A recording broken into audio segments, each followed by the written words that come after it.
¿Cuáles son los objetivos de esta clase? Definir qué entenderemos por discurso, comprender qué es un análisis de discurso y aplicar lo aprendido. No estamos buscando nada más que esto, es algo sencillo. Y cuando hablamos de discursos no estamos hablando solamente de discursos políticos, sino discursos en cualquier sentido de cosas. Todos estamos permanentemente haciendo discursos, al momento de hacer una clase, al momento de conversar con otras personas, al momento de exponer tus puntos de vista, todo esto es un discurso. No es solamente el hecho formal de un político estando frente a los canales de televisión haciendo y hablando. Entonces, ¿qué es lo que vamos a entender por discurso? Bueno, según la Real Academia Española vamos a tener 12 diferentes formas de describir la palabra discurso. Y en general podemos encontrar definiciones tan interesantes como escrito o tratado, generalmente de mucha extensión, en que se discurre sobre una materia determinada, o lenguaje en acción, especialmente articulado en unidades textuales, unidad igual o superior al enunciado que constituye un mensaje, forma característica de plantear un asunto en un texto, etcétera, etcétera, etcétera.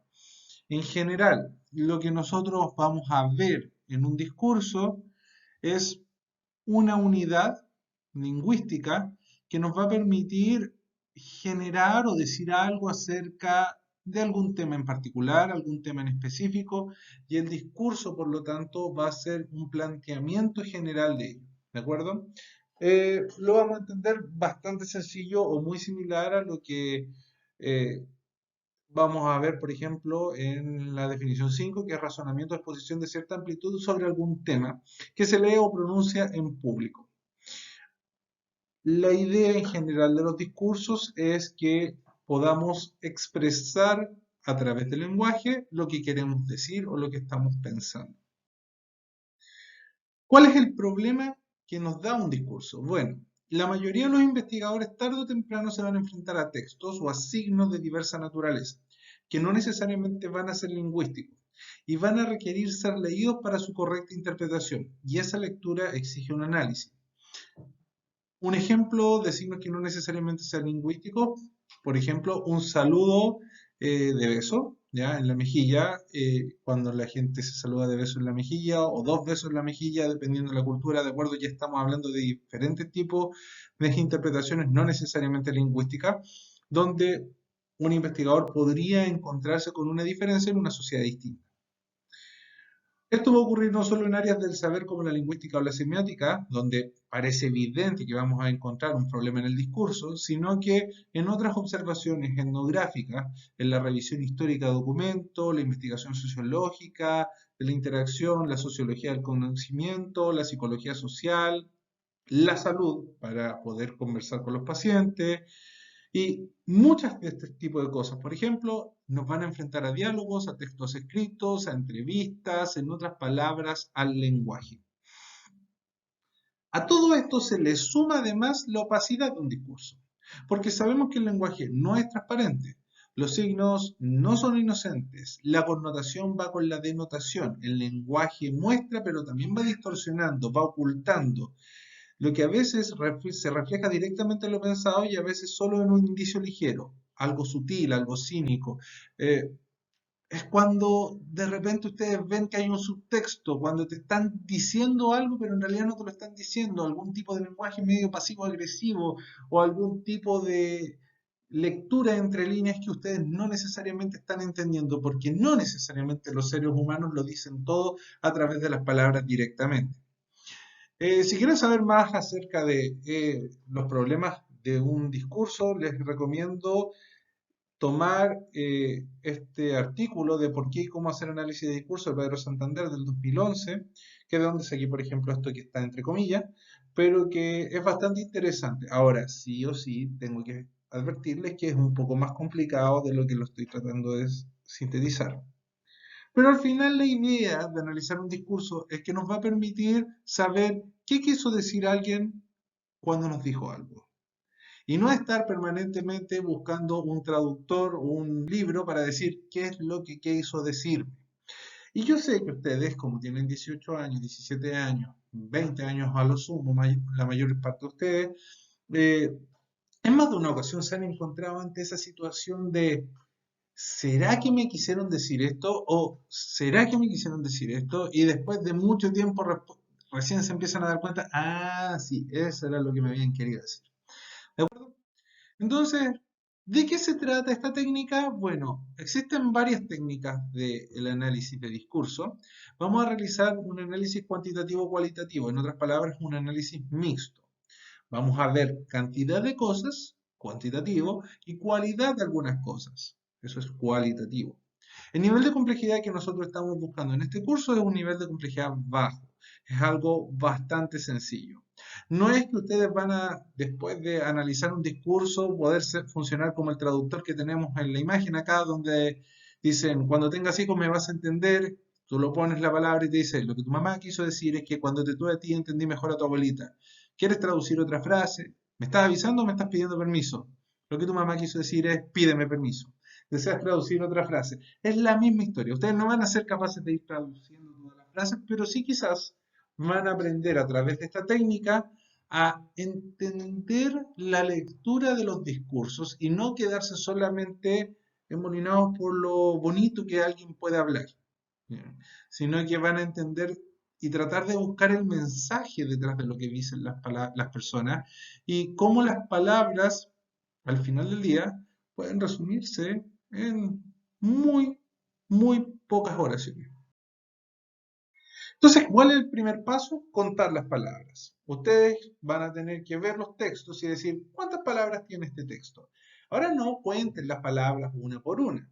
Sería como un poco ilógico. Les conviene ustedes poner el discurso completo en Word y una vez que el discurso está en Word, ven el contador de palabras y dice automáticamente cuántas palabras tiene el texto.